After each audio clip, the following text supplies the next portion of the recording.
നവീൻ ബാബുവിൻ്റെ ശരീരത്തിലേക്ക് പ്രവേശിച്ചത് ഏത് വിഷമാണ്? ഈ ഒരു ചോദ്യം മാത്രമേ നമുക്ക് ഈ ഒരു നിമിഷത്തിൽ ചോദിക്കാനുള്ളൂ. കാരണം എന്തുകൊണ്ടാണത്? എല്ലാ പരിശോധനകളും പോസ്റ്റ്മോർട്ടം നടപടികളടക്കം ഇൻക്വസ്റ്റ് നടപടികളടക്കം നടത്തിയതിൽ വലിയ ദുരൂഹതകളുണ്ട്.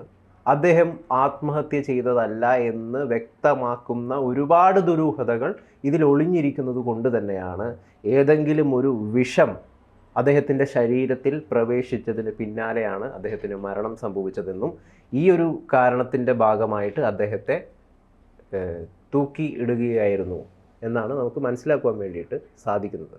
അത് അങ്ങനെ തന്നെയല്ലേ? അതിൽ ഏതെങ്കിലും രീതിയിൽ തെറ്റാണ് എന്ന് നമുക്ക് പറയാൻ സാധിക്കുമോ? ഗൗതം, ഇത് പിന്നെ ആത്മഹത്യയല്ല, ഇതൊരു കൊലപാതകമാണ് എന്നതിൻ്റെ കൂടുതൽ വിവരങ്ങളാണ് ഓരോ ദിവസവും പുറത്തു വരുന്നത്. ആദ്യം മാധ്യമങ്ങൾ ഇത്തരത്തിൽ പ്രമുഖ മാധ്യമങ്ങളെന്ന് പറയുന്നവരല്ല, നമ്മളെ ഓൺലൈൻ മാധ്യമങ്ങൾ നമ്മൾ ഉൾപ്പെടെയുള്ളവർ ആദ്യം മുതലേ പറഞ്ഞതാണ് ഇതൊരു ആത്മഹത്യയല്ല, കൊലപാതകമാണ്, വിശദമായ അന്വേഷണം വേണം. കേരളത്തിലെ പോലീസ്, പ്രത്യേകിച്ച് പിണറായി വിജയൻ്റെ പോലീസ് അന്വേഷിച്ചാൽ ഇതിലെ കള്ളക്കളികൾ പുറത്തു വരില്ല. അതുകൊണ്ട് ഇതിൽ കേന്ദ്ര ഏജൻസികൾ ഏതെങ്കിലും അന്വേഷിക്കണം, അത്തരത്തിലുള്ളൊരു നീക്കം കുടുംബത്തിൻ്റെ ഭാഗത്തു നിന്ന് ഉണ്ടാകണം എന്നുള്ളത്. പിന്നീട് കുടുംബത്തിനത് ബോധ്യപ്പെട്ടത് കൊണ്ടാണ് കുടുംബം CBI അന്വേഷണം ആവശ്യപ്പെട്ടുകൊണ്ട് കോടതിയെ സമീപിക്കുന്നത്. മാത്രമല്ല, തെളിവുകൾ നശിപ്പിക്കപ്പെടാതിരിക്കാൻ പല കാര്യങ്ങളും വേണം എന്ന് കുടുംബം പറയുന്നു. കേസ് ഡയറി ഹാജരാക്കാൻ കോടതി പറയുന്നു.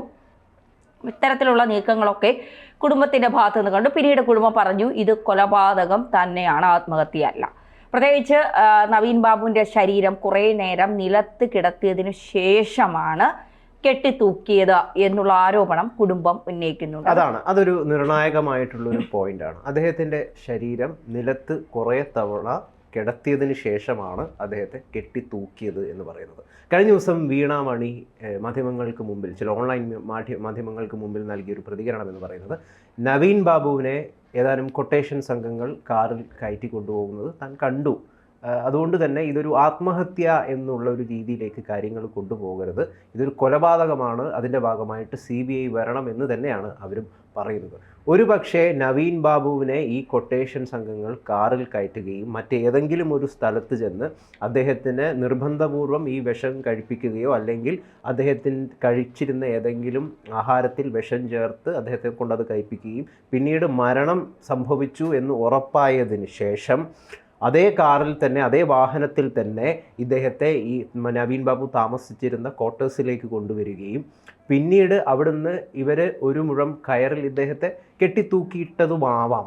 അങ്ങനെ അതിനൊരു ആത്മഹത്യയാണ് എന്ന് പൊതുസമൂഹത്തിൻ്റെ മുമ്പിൽ സ്ഥാപിക്കുവാനുള്ള ശ്രമങ്ങൾ ഒരു പക്ഷേ, ഇത് നമുക്ക് യാതൊരു തെളിവുകളുമില്ല, ഇത് നമ്മുടെ ഒരു അനുമാനമാണ്. ഇത്തരം ഒരു അനുമാനം മുമ്പോട്ട് വയ്ക്കാനുള്ള കാരണം എന്ന് പറയുന്നത്, ഈ മുനീശ്വരൻ കോവിൽ വന്നതിന് ശേഷം, ആ ഒരു പ്രദേശത്ത് നവീൻ ബാബു വന്നതിന് ശേഷം തിരികെ അദ്ദേഹം എപ്പോൾ, ഏത് സമയം, ഏത് വാഹനത്തിൽ, ആരദ്ദേഹത്തെ ക്വാർട്ടേഴ്സിൽ കൊണ്ടാക്കി, അദ്ദേഹത്തിൻ്റെ താമസ സ്ഥലത്തേക്ക് കൊണ്ടാക്കി എന്ന കാര്യത്തിൽ കൃത്യമായ തെളിവുകളൊന്നും നമ്മുടെ മുമ്പിൽ ഇപ്പോഴില്ല. അങ്ങനെ ഒരു സാഹചര്യം ഉണ്ടാക്കിയത് അന്വേഷണ ഏജൻസി തന്നെയാണ്, പോലീസ് തന്നെയാണ്. എന്ത് പിഴവാണ് ഇവിടെ സംഭവിച്ചിരിക്കുന്നത്? ഈ ഒരു ഗ്യാപ്പിലാണ് നമ്മൾ നമ്മളുടെ അനുമാനം മുമ്പോട്ട് വയ്ക്കുന്നത്. ഒരു പക്ഷേ ഇങ്ങനെ ആയിരിക്കാം സംഭവിച്ചത്. ഏതാണ്ട് ഒരു 9 മണി സമയത്ത് ഒരു പക്ഷേ നവീൻ ബാബു ആ വീട്ടിലെത്തിയിട്ടുണ്ടാവും. ഈ കൊലപാതകം നടന്നത്, അല്ലെങ്കിൽ 9 മണി, ഏത് സമയമാണ് ഈ പോസ്റ്റ്മോർട്ടം റിപ്പോർട്ട്? 5 മുതൽ 5 മണിക്കും 5:30ക്കും ഇടയ്ക്കാണ് മരണം സംഭവിച്ചു എന്നാണ് പറയുന്നത്. ഇവിടെ പോലീസിൻ്റെ ഭാഗത്തുനിന്ന് വലിയ വീഴ്ച സംഭവിച്ചിട്ടുണ്ട്, അതിൽ തർക്കമില്ലാത്ത കാര്യമാണ്. നേരത്തെ പറഞ്ഞതുപോലെ ഒരുപാട് ഗ്യാപ്പുകൾ പൊതുസമൂഹത്തിനും നവീൻ ബാബുവിൻ്റെ കുടുംബത്തിനും ഫില്ല് ചെയ്യാനായി പോലീസ് തന്നെ വിട്ടുകൊടുത്തിട്ടുണ്ട്. അപ്പോൾ അത് ഫില്ല് ചെയ്യാൻ പൊതുസമൂഹത്തിന് കഴിയില്ല. കാരണം നമുക്കൊരു അന്വേഷണം ഏറ്റെടുക്കാനുള്ള അധികാരമില്ല, അത് നവീൻ ബാബുവിൻ്റെ കുടുംബത്തിനുമില്ല. ആരന്വേഷിക്കണം എന്ന് പറയാനുള്ള ബാധ്യത നവീൻ ബാബുവിൻ്റെ കുടുംബത്തിനുണ്ട്. മാത്രമല്ല, ഇതിൽ ഏറ്റവും വലിയ വീഴ്ച എന്ന് പറയുന്നത് കുടുംബത്തിൻ്റെ ഭാഗത്ത്. നമുക്ക് കുടുംബത്തിന് അത്തരത്തിൽ പറഞ്ഞ് മാനസികമായി തകർക്കാൻ കഴിയില്ല. പക്ഷെ എങ്കിൽ പോലും ബോഡി റീപോസ്റ്റ്മോർട്ടം ചെയ്യേണ്ട ബോഡി സംസ്കരിച്ചു എന്നുള്ളതാണ് ഏറ്റവും വീഴ്ചയായി. ഇതിൽ നമ്മൾ തന്നെ ഇടുന്ന ഓരോ വാർത്തയ്ക്ക് താഴെയും ഈ നവീൻ ബാബുവിൻ്റെ മരണത്തെക്കുറിച്ച് സത്യസന്ധമായ വിവരം പുറത്തു വരണമെന്ന് ആഗ്രഹിക്കുന്ന ഓരോ പ്രേക്ഷകനും നമ്മളോട് തന്നെ പറയുന്നത് ബോഡി സംസ്കരിച്ചു കഴിഞ്ഞു, ഇനി എന്താണ് ഇതിൽ ഒരു സാധ്യത എന്നാണ് അവർ ചോദിക്കുന്നത്. സത്യത്തിൽ അത്തരമൊരു സാധ്യത ഉണ്ട്, നമുക്ക് തള്ളിക്കളയാൻ കഴിയില്ല. കാരണം നവീൻ ബാബുവിനെ ഇല്ലാതാക്കിയത് ഒരു കൊട്ടേഷൻ ടീം തന്നെയാണ്. അതിലൊരു സംശയം വേണ്ട. കൊലപാതകമാണ് എന്ന് ഉറപ്പിച്ചു കഴിഞ്ഞാൽ അതിന് പിന്നിൽ ഒരു കൊട്ടേഷൻ സംഘം തന്നെയാണ്. അതിലൊരു സംശയവും വേണ്ട എന്ന് നമുക്ക് അസന്നിഗ്ധമായിട്ടൊന്നും പറയാൻ വേണ്ടി സാധിക്കില്ല. കാരണം നമ്മൾ ഒരു CBI ഏജൻസി അല്ല, നമ്മളുടെ അനുമാനമാണ് മുമ്പോട്ട് വെക്കുന്നത്. ആ അനുമാനം മുമ്പോട്ട് വെക്കാനുള്ള കാരണം കൃത്യമായ ഒരുപാട് ഗ്യാപ്പുകൾ, തന്നെ നേരത്തെ പറഞ്ഞ പോലെ ഒരുപാട് ഗ്യാപ്പുകൾ അവിടെ ഉണ്ട്. ആ ഒരു സ്ഥലത്താണ് നമ്മൾ അനുമാനം വെക്കുന്നത്. വീണാമണി പറഞ്ഞ കാര്യങ്ങളുണ്ട്. മുനീശ്വർ കോവിലിന് മുന്നിൽ നിന്ന് ഒരു വാഹനത്തിൽ കുറെ പേർ തട്ടിക്കൊണ്ടു പോകുന്നത് ഗുണ്ടകൾ എന്നാണ് അവർ പറയുന്നത്. അപ്പോൾ ഇതൊരു പ്ലാനിങ് പക്ക പ്ലാനിങ് മർഡർ ആണ് എന്ന് നമുക്ക് പറയാൻ സാധിക്കും. കാരണം ഈ കൊലപാതക സാധ്യതകൾ തെളിഞ്ഞു വരുമ്പോൾ ഇപ്പോൾ പോസ്റ്റ്മോർട്ടം റിപ്പോർട്ടിൽ തൂങ്ങി മരണം ഇത് മാത്രമാണ്. അതിൽ വ്യക്തത പോലീസ് സർജനോ അല്ലെങ്കിൽ അതുമായി ബന്ധപ്പെട്ട അധികാരികളോ നൽകിയിട്ടില്ല. അപ്പോൾ കൃത്യമായി നവീൻ ബാബുവിൻ്റെ യാത്രയയപ്പ് ചടങ്ങിൽ PP ദിവ്യ വരുന്നു. PP ദിവ്യ അവഹേളനം നടത്തുന്നു. അതിൽ മനംനൊന്ത് നവീൻ ബാബു ഇറങ്ങുന്നു. അതിനുശേഷം വാഹനത്തിൽ കയറി ഷംസുദ്ദീനോട് പറയുന്നു, മുനീശ്വർ കോവിലിനെ അവിടെ നിർത്താൻ പറയുന്നു, അവിടെ സുഹൃത്ത് വരുമെന്ന് പറയുന്നു. അങ്ങനെ നവീൻ ബാബു ഷംസുദ്ദീനോട് പറഞ്ഞിട്ടുണ്ടോ? ആ പറഞ്ഞതിൻ്റെ അടിസ്ഥാനത്തിൽ തന്നെയാണോ ഷംസുദ്ദീൻ നവീൻ ബാബുവിനെ അവിടെ ഇറക്കി വിട്ടത്? അതോ ഷംസുദ്ദീന് മറ്റാരിൽ നിന്നെങ്കിലും നിർദ്ദേശം ലഭിച്ചിട്ടുണ്ടോ നവീൻ ബാബുവിനെ അവിടെ കൊണ്ടുവരണം എന്നുള്ളത്?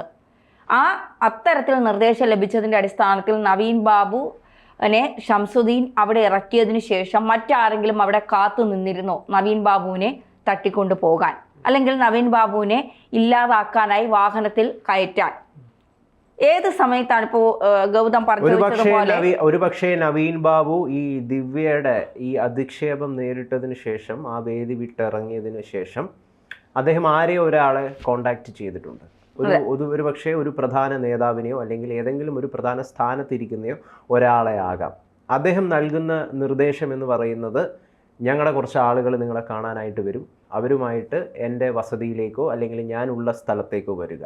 അങ്ങനെ നവീൻ ബാബു അവരെ മുനീശ്വരൻ കോവിലിൻ്റെ അവിടെ കാത്തു നിൽക്കുന്നു. അവർ ഈ നേതാവിൻ്റെ ഭാഗമായിട്ട് വരുന്ന കുറച്ച് ആളുകളാണെന്നാണ് നവീൻ ബാബുവിനെ ഒരുപക്ഷെ വിശ്വസിപ്പിച്ചിട്ടുണ്ടാവുക. അങ്ങനെ നവീൻ ബാബു ആ വാഹനത്തിലേക്ക് കയറുന്നു. നവീൻ ബാബുവിൻ്റെ ധാരണ എന്ന് പറയുന്നത് ഒരു നേതാവിനെ കണ്ടുകൊണ്ട് തൻ്റെ പ്രശ്നങ്ങളും എല്ലാം അവരോട് അവതരിപ്പിക്കാം എന്നതായിരിക്കാം.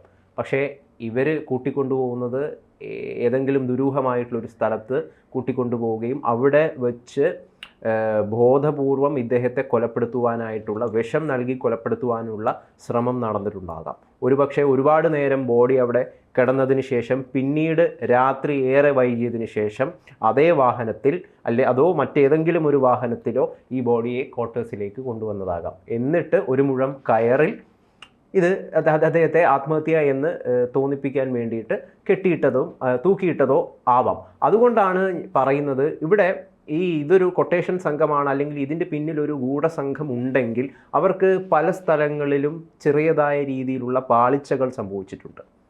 ഉദാഹരണത്തിന് ഈ കയറ് എന്ന് പറയുന്നതിൽ ഒരു പ്രധാന പാളിച്ചയാണ്. നമ്മളിപ്പോൾ അത് കഴിഞ്ഞ ദിവസങ്ങളിലൊക്കെ ചർച്ച ചെയ്തു. ഒരു മുഴം കയറ്, ആ കയറിൽ എങ്ങനെ ഇത്രയും തൂക്കമുള്ള അല്ലെങ്കിൽ ഇത്രയും ഹൈറ്റുള്ള ഒരു വ്യക്തിക്ക് ആത്മഹത്യ ചെയ്യാൻ അല്ലെങ്കിൽ തൂങ്ങാൻ വേണ്ടി സാധിക്കും എന്നുള്ളതൊരു പ്രധാന ചോദ്യമായിട്ട് അവശേഷിക്കുകയാണ്. അത് അൻവറിനെ പോലുള്ള അല്ലെങ്കിൽ മറ്റ് ഒരുപാട് ആളുകൾ അത്തരം കാര്യങ്ങൾ മുൻപോട്ട് വെക്കുകയും ചെയ്തിട്ടുണ്ട്. അതിലുള്ളൊരു സാങ്കത്യക്കുറവ്. അപ്പം ഇങ്ങനെ പല രീതിയിലുള്ള വീഴ്ചകൾ ഈ തിരക്കഥ രൂപീകരിക്കുന്നതിനിടെ ഈ ഗൂഢസംഘത്തിന് സംഭവിച്ചിട്ടുണ്ട്. ആ വീഴ്ചകളെ മുൻനിർത്തിയാണ് നമ്മളും ഇപ്പോൾ ഇതൊരു കൊലപാതകമാകുമോ എന്ന ഒരു സംശയത്തിലേക്കും അനുമാനത്തിലേക്കും എത്തിച്ചേരുന്നത്. അങ്ങനെ തന്നെയല്ലേ അതിൻ്റെ സത്യാവസ്ഥ. ഇത് കാണുന്ന പ്രേക്ഷകർ ചിലപ്പം വിചാരിക്കും നമ്മൾ കഥകൾ അടിച്ചിറക്കുകയാണ്, നമ്മളില്ലാ കഥകൾ പറയുകയാണെന്നൊക്കെ പല പ്രേക്ഷകരും കരുതുന്നുണ്ടാവും. ഇത് വാസ്തവത്തിൽ അങ്ങനെയല്ല. ഇതൊരു സാധ്യതയെക്കുറിച്ചാണ് നമ്മൾ സംസാരിക്കുന്നത്. കാരണം ആ സാധ്യത എന്തുമാകാം. പോലീസ് വന്നാലും ഇത്തരം സാധ്യതകളെക്കുറിച്ച് മനസ്സിലാക്കി ആ സാധ്യതകളാണോ എന്ന് കണ്ടെത്താനുള്ള ശ്രമമാണ് CBI പോലും നടത്തുക. അപ്പോൾ നമ്മളും ചെയ്യുന്നത് അത്തരം ഒരു ഇത്തരം സാധ്യതകൾ സംഭവിച്ചിട്ടുണ്ടാവില്ലേ എന്നാണ് നമ്മളും അന്വേഷിക്കുന്നത്. തീർച്ചയായിട്ടും സാധ്യതകൾ കൃത്യമായി പോലീസ് പരിശോധിക്കാത്തതിൻ്റെ ഫലമാണ് ഇപ്പോഴും നവീൻ ബാബുവിൻ്റെ മരണം കൊലപാതകമാണോ ആത്മഹത്യയാണോ എന്ന ചോദ്യം നവീൻ ബാബുവിൻ്റെ കുടുംബത്തിനും പൊതുസമൂഹത്തിനും ചോദിക്കേണ്ടി വരുന്നത്.